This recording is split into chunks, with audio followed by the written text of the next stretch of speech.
Some good luck for your Tuesday morning as we go into our second half of the show. Maz, who basically runs the show here on Tuesday morning, worried how she's going to sort of cut and paste our two YouTube things. You can watch us back every single week if you go onto balls.co.za. Yeah, we haven't got a website just Not yet. If you go to balls.co.za, you can pick up everything that happens in the blog show. You get to see our faces, and or if you prefer not to, which I strongly advise, you would go straight onto the SoundCloud option where you can get the entire 2 hours in good sound with all the music, all the insights, all the tweets, and all the other things that we might rabbit on about. Guys, we got our Icon of the Week section. I'm going to open up with the 3 nominations. It is Kyle Abbott. Yeah. Good choice. Yeah. Kyle Abbott. Oh, another good contender. And then we round it off with Kyle Abbott. What are your thoughts? I think we've got to give it to him. Yeah. Yeah, I think Kyle Abbott's... I think Kyle should definitely get this one. Contender, yeah. He came into the team. Now, what happened was that I think it was on the Thursday, Kyle was pulled up with an injury. And literally, Gary Kirsten came into the nets where Kyle was bowling. I got this information from Ann Sims from the Daily Maverick, by the way. If you follow her on Twitter, at MSPR1NT, at misprint. What happened is Gary came and said, look, Jacques pulled up with a bit of an injury. He's going to go for a scan now. So you could be in. So he thought, no, not a chance, This is Carlos. He's invincible. He'll bounce back. He was only playing golf. Yeah, exactly. How injured can he be? Yeah, exactly. So Kyle was basically meant to go back to his... he was only there for cover for Mornay, basically. Kleinfeld was going to get the straight swap, and then that was it. He'll go back to his province. He'll play Sunfall again, or whatever they do. Andrew Hudson made it very clear to him as well that, look, Kleinfeld will play. Yeah. You are here as just a backup. Yeah. And Abbott was ecstatic anyway. Yeah. So here he is, just loving the fact he's playing in the nets. He's bowling to like the Oaks and the nets. He's just loving life. Suddenly, comes... Jacques can't play, gets the call up, gets capped, runs in there, 7 wickets for 29 straight up. That's amazing. But another good point that Ann Sims makes in her article on the Daily Maverick is that it's so nice that you can bring a player in like this, knowing that you've already got Vernon and Dale. It's opening the bowling. Can you imagine the confidence you have knowing the batsmen are already kind of shit scared because they faced those two, and then you come in and you can you got free reign to do whatever you can. Yeah, look, they're definitely. The underbelly's exposed to the number 3 and 4 seamers far more often than not with other countries when Vernon and Steyn are up front for you. No doubt about that. When you're coming on first or second change, you probably don't have to work out how you're going to bowl to Mohammed Hafiz. You don't have to worry about his technique because he's probably departed. Full and straight normally works anyway, but yeah. So Kyle Abbott is our icon of the week today, joining Richard Stoney and Vernon Philander. Those are our 3 icons. We are going to gather all our icons at the end of the year and have a gala awards dinner where they'll be presented with our Blogs on Balls icon of the week. Funded by Sascock. Funded by Sascock. Either that or Darren's going to give us money, but I'm going to go more with Sascock. So that brings us to our, sort of the opposite of the icon of the week, and it's the Sports Willy of the week presented by Sports Billy. Sorry, Billy, I haven't got any music for this yet. No problem. Yeah, the Sport Willy of the week. So even though it is Oscar week, I've decided to award it to someone else. And nice of you. This is a group of individuals, and that's the South African Football Association, SAFA. I'm just going to read it out here, the nomination form I got. In December, SAFA Emergency Committee said that a commission of inquiry would be set up to investigate match-fixing allegations contained in a FIFA report around some of Bafana Bafana's Soccer World Cup 2010 warm-up games. Okay, that inquiry obviously never happened, as happens.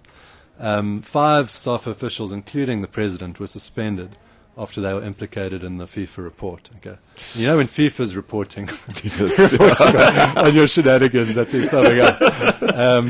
Then the SAFA NEC reversed the decision to suspend those officials after consultation with our dear sports minister. After a palm was greased. Yeah.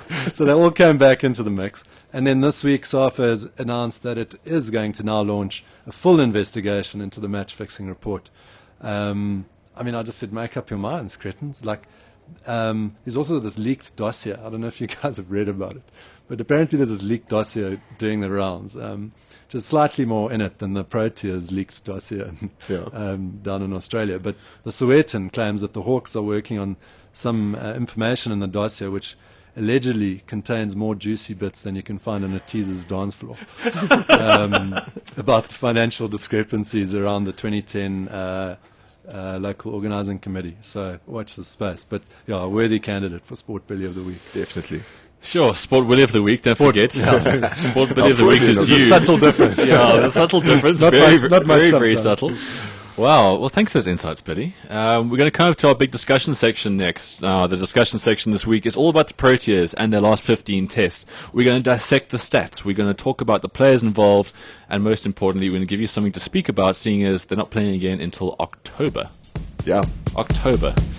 In October, they take on Pakistan and the UAE. And while you stew on that thought, foster the people with Helena Beat. Welcome back to Blogs on Balls. We are deep in our second half. You guys enjoying Slamming Tunes Tuesday? I'm loving the name almost as much as I'm enjoying the music. What we're going to do to obviously go with all our fantastic sporting insights and ramblings is we're going to actually theme the music coming out to each week. We're toying with next week being Get a Week Hip Hop. Get a week hip hop, yeah. Billy was talking about MILF 80s, which I thought was quite an interesting thing. So we'll play around with it. If you've got any suggestions of how you want us to theme the music going forward, just tweet us at Balls Radio with the hashtag of Blogs on Balls. We want you to be a part of the show, but trust me, if your suggestions are terrible, we shall not indulge them in the slightest. Okay, guys, our discussion this week is the Proteas' last 15 tests. We're basically taking it from that dark day, the last time the Boxing Day test made us whimper that the Sri Lankans beat us. Now, that felt like an absolute eternity ago, because from the team we are now to the team that lost to Sri Lanka, my memory doesn't even feel like it can go that far back.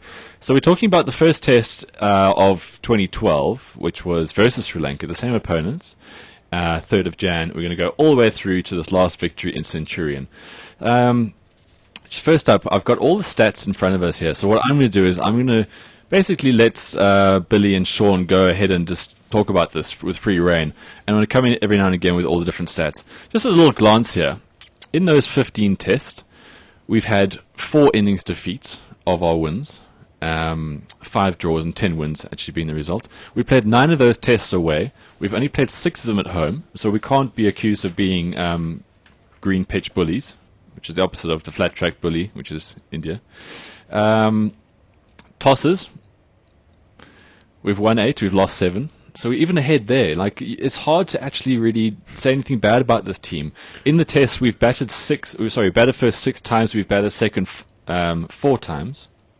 When we've won this, in the game itself. Sorry, I've got so many stats here. I'm falling over the stats. So all of these 15, they've had a nice bit of variety to them. We played away, we've batted first, we've bowled first, we've played at home, all these different things. And our opponents, of course, have been Sri Lanka, New Zealand. I just want to go through that. Sri Lanka at home, New Zealand away, England away, Australia away. Then we came back, and then we just piled the hurt onto New Zealand and Pakistan at home. So, Sean, I'm going to start with you. And just basically, if you were to put it into a line, what is the essence that makes this team so great that has produced these 15 results? Jeez, one line would be rough. We're going to start with one-liners, and then we're going to basically go from there. Rough outside the off-stump. These guys really embrace the pressure situations, I think, is the one point. It's like they seem to enjoy it, whereas we used to crumble under these scenarios, not just in the stereotype choking ways that people throw at our one-day team, but they were just really kind of collapse. It's very seldom that we have a bad session, or if we do have a bad session, the way they can bounce back totally and not carry no scars from it and just move on. Well, Sean, to your point, and I think it's a very good one. I'm glad you brought it up first up, actually. Billy, pressure's off you. On the pressure, if we look at the Pakistan test in Cape Town, Pakistan were looking quite good. They had a pitch that was definitely suited towards them. Due to us bowling first after winning the toss, a strange decision by Smith, they say, although still came back smelling like roses, like most things he does. They were in a position now where they could build a first innings lead, whittle us out for very little, and go on to win the test. And on day 2, they were poised to do it. It reminded me of the times when we used to go play Australia. We'd have a little spurt, we'd get ahead, and then suddenly they would come on, a few quick wickets here, decisive partnership with the bat here, and suddenly, before you know it, Richie Benno, Tony Gregg, and Bill Laurie are talking about yet another Aussie win. Yeah. It's almost like the roles are reversing, and we're putting the pressure on teams now and making them crumble. Exactly, because some of those tours of Australia, especially the one, like I think in 2005, where they beat us 2-0 in Australia, and we lost 3-0 in South Africa. The records will show a thrashing, but some of those tests were very close. Yeah. We'd win the entire day. You'd get them at kind of 250 for 8, 260 for 9, and then you'd see Michael Hussey and Glenn McGrath pull off a 100 partnership where the wheels just totally come off our bowling. Completely. And then that's the rest of the test match. And there were so many scenarios like that. You're absolutely right. That seems we can do this to teams now. Like in that test match, so we were in trouble. We're looking at a big innings deficit. Robbie Peterson and Vernon Philander are batting. Two guys whose batting has been criticized recently for not showing their true all-rounder abilities for the Proteas team. They wouldn't bat for your life at any stage. Yeah, well, they were always in scenarios, let's be fair, where they're pretty much always just batting to add on quick runs before the declaration comes and still go out and have a bit of a swing, see what happens, shrug their shoulders if they go out. And now we needed runs for them. And they got a partnership together that they ground out. It wasn't just flashing and seeing what happens. And they looked like they really enjoyed it. They wanted to build on further. Completely, but it's another point I want to bring up now is the enjoyment of what these guys are doing. They've got this aura of invincibility, which I think they know can vanish in a second. So everything they do is to build on this. And you can see the genuine joy and delight that's actually coming through while they build the pressure, while they assert their dominance. Yeah. And Graham Smith's been stressing in the week I've seen is that he doesn't stress so much about the toss anymore. That used to obviously be a big factor. He'd see the pitch and goes, geez, if we don't bat first on this, we're in real trouble. And I'm sure that got translated when we lost the toss into situations of just, geez, guys, how are we going to deal with this? And we're just on the back foot immediately before a ball's been bowled. Yeah. But now he stresses his attitude now is he's just far more relaxed about it and backs himself with the team to back it up. And the players have translated that kind of reaction from their captain. Okay, Billy, before you bring in here to share your essence, just quickly run through these 15 matches that we speak of. Starting off with Sri Lanka. It was a win there by 10 wickets. This is on the back of losing that Boxing Day test. We then went to Middle Earth. Dunedin was the first option of a test match there. And a bit of a dour draw. But then again, it was played in like that high school field. It was a scrappy little match, that. Anyway, we pulled ourselves towards ourselves. We beat them by 9 wickets in Hamilton. Followed then in Wellington. I don't know if that was in a rugby stadium or not. No, that was rain delayed. No, okay. It's a basin reserve in Wellington. It's a cricket ground. They play rugby there. Trust me, they have carnivals and fates there. That's how it's the Westpac Stadium. In Everything is multi-purpose in New Zealand. So they ended up drawing that one. So they won the series 1-0. Okay, and after that, they had a bit of a break. They went into the Alps and they did a bit of adventuring, all that kind of stuff. First game against England at the Oval, they thought everyone would be underdone. English should take it. They won by innings and 12 runs. Wow. Hash, of course, scored the 300. From there, England had a bit of a fight back. They drew the next test at Leeds. And then, final test at Lords, SA then won by 51 runs in a very, very exciting test. And that's when we became world number 1. From there, we went to Australia. We had some ups and downs in that first test in Brisbane. We drew it. In Adelaide, we were very much on the back foot. We were actually over a bar counter in many ways. Somehow, Faf du Plessis came to the fore there. We drew that test. Aussies were so deflated that they had to then bring in a different bowling attack because all the other ones had just bowled 100 overs each, and Mickey Arthur put them out to stud. We won that by 309 runs. Now, 309 runs, that's basically like an innings defeat. That's like 10 wickets. It's huge. We then came home. Innings in 27. That's what we beat New Zealand by in Cape Town. That's when Vern sort of just steamrolled them all in the first session. We then went to Port Elizabeth with an even bigger win. Innings and 193 runs. New Zealand then, well, it's men versus boys, or toddlers. Pakistan then came here. Dale Steyn given the new ball, and we ended up winning by 211 runs at the Wanderers. So these wins aren't scratches. They're proper wins. Then we got tested, and like we said, there was a time there where we could have lost that test. We won by 4 wickets against Pakistan in Cape Town, which then brings us to our final result, which we've just taken in now. An innings and 18 runs we won by. 15 unbeaten tests. Billy, what is the main essence for you that makes these guys so good right now? I think, just from watching them, the way that they can come back, and in some ways it's related to Sean's, but the way they can come back from a bad session, because they've had bad sessions sure. in a lot of the test matches. I mean, even in this last test against Pakistan, there were pretty much wicketless sessions going on, and there's a lot of pressure from the public. We think now we must just steamroll everyone, and anyway, the way that, if you see them walk off, I've just got so much confidence in them that when they walk off and they sit down for lunch or tea or overnight, that they'll pull things together. And time again, in this period that we're talking about, they've done that. It's been a bad session. They walk off. I don't know what gets said. maybe kudos to guys like Paddy Upton and Gary Kirsten, but whatever gets said resonates, and the guys come back, and suddenly Dale Steyn's putting the ball exactly where he should be, and just comebacks. Yeah. But just on that, how much do you think gets said, and how much do you think these guys just basically realize what their roles are? Because there must be huge belief. Do you think it actually gets to the point where the guys have got to be reminded, or do you think they just realize the situation and come back better? Yeah, I think a bit of both. Like they certainly they know their roles, and they're so comfortable in their roles. A guy like Dale Steyn knows exactly what he has to do. I'm sure he doesn't need much encouragement to get the ball up there. And well, after he ever took Alan Donald, I don't think he's going to give him much either. Yeah, but it just looks such a settled makeup of the senior players. And they are, they just have that ability, and they trust their ability. And I think also it comes from the coach trusts them. I don't think Gary Kirsten's the sort of guy that'll walk, when they walk off after a bad session, that'll sit them down and cuckle over them. Sort of someone like Ray Jennings. He's no Rudolph Straley in the dressing room. No. But, he trusts these guys. He says, listen, guys, I know what you can do. Go out there tomorrow and, do it. Well, guys, we're starting to sound like a proper sports show here. Huh? Those are two very, very good insights there. We need to change the topic quickly. No, look, I think it's...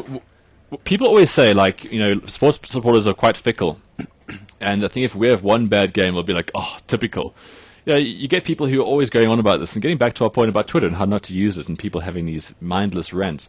But I think what we got here is a proper team.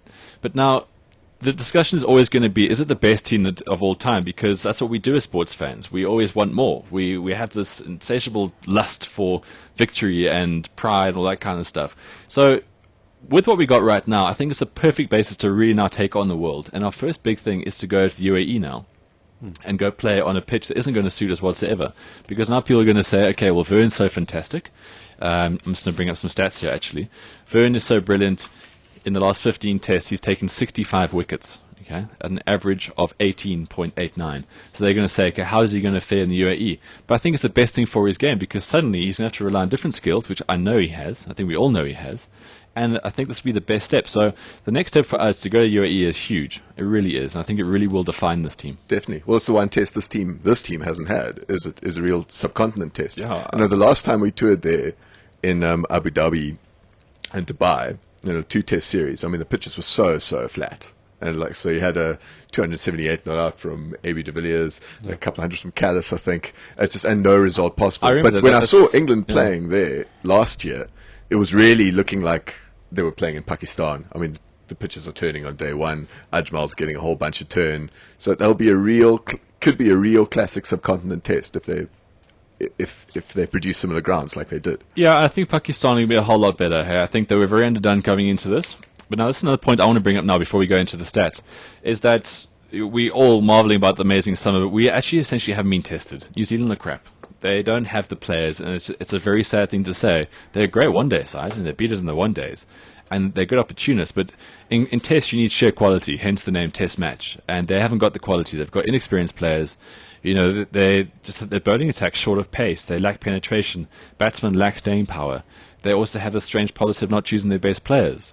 So that was never going to be a test for us. And sounds like Pakistan's policy. And then we've got Pakistan, who I think if you were to take their bowling attack, they're like 3 tests combined in the last test. Yeah. You got batsmen underdone. Hafiz is not doing much at the top. So much rest on Yunus and Misbah. So as great as these 5 big last wins are, I don't think we can draw too much from them, and I just can't wait for Sterner test, and I think this team's going to be brilliant.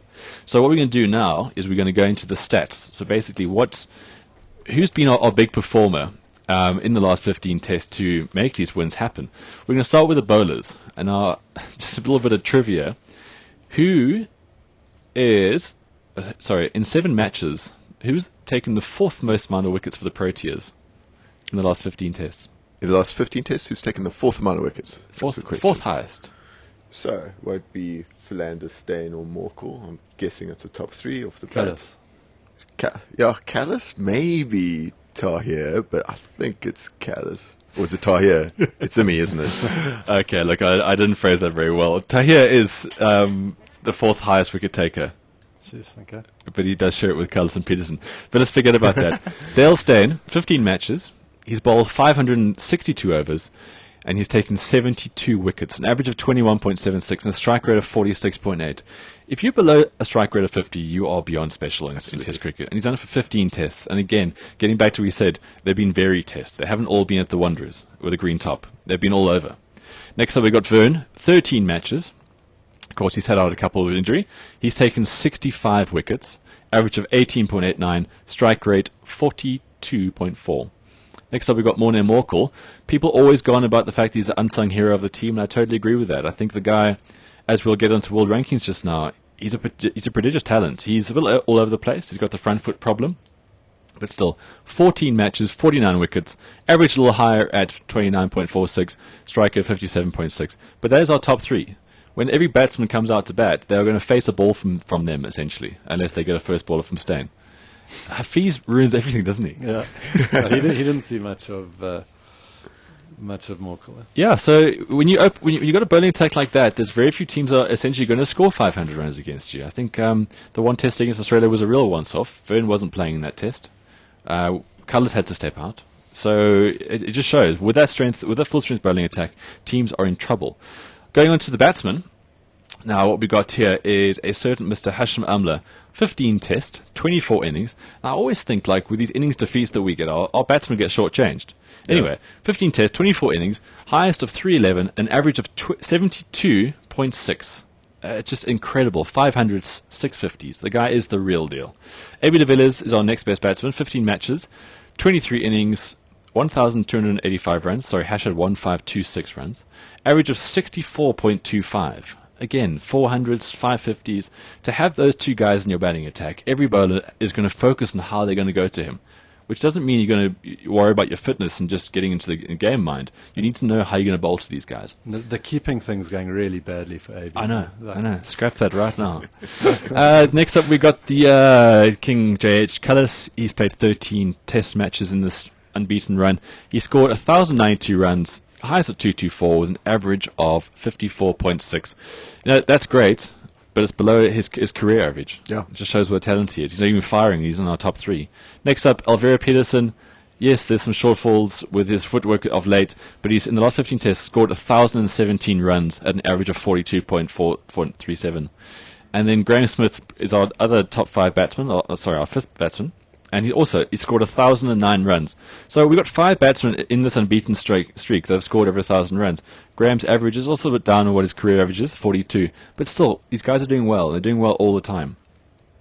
And I think the other thing is that AB and Hashim have made up for, maybe Graham and, Cullis is only marginally under his career average, but, Hashim sitting at 72. Is making up for those 7 runs sort of that Graham's not making, and more so.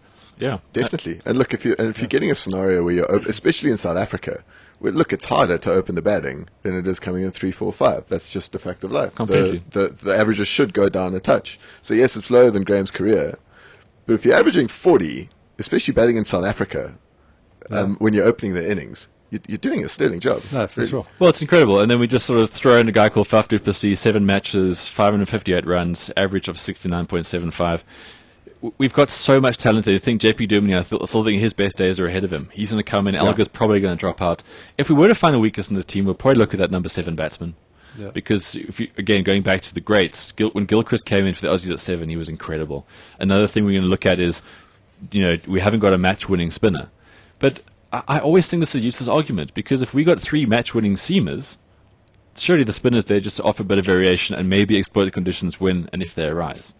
Yeah, I mean, if you're comparing it to the context of other great sides, so we look at Australia. So if you look at Australia's bowling lineup of the great times, you'd look at McGrath, you'd look at Shane Warne, possibly Brett Lee, and no one's really criticising the fourth or even bothering analysing the fourth 15 years later. Yeah, so it really was built on a fulcrum of 2, possibly guys, 3. Yeah. And so now we're based on 3, and some guys are nagging it's not being done on 4.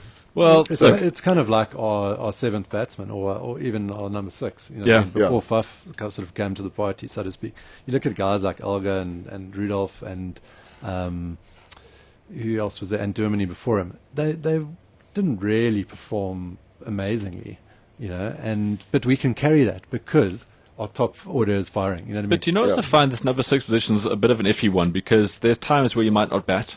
There's times when you bat on the second new ball. There's times when you only have a small time before a declaration and much is expected of you. So I think we can draw too many stats into that. I think we look at player quality. Definitely. We've got enough quality there, and I think the situations will either help them or hinder them. And this number 7 position, I mean, I think we should just get encouraged that we're in a scenario where we can open up having a specialist 7 batsman. That's what it is, and the balance of the team is great. So even though Dean Elgar hasn't really been performing up till now, the possibilities there of where we can really get an edge on other sides. And that's a very weird position because, of course, there aren't any number 7 specialist batsmen anywhere in like first-class cricket in this country. So it's essentially a guy that has to get used to batting in the middle order, lower middle order. But it's nice to know that someone like Duminy, and I'm a big fan of Duminy because I think he's very underrated as an off-spinner as well. He has the ability, okay, maybe not against off-spin bowling, but he's got the ability where he can escalate a score as well, quite quickly. He's a fantastic striker of the ball.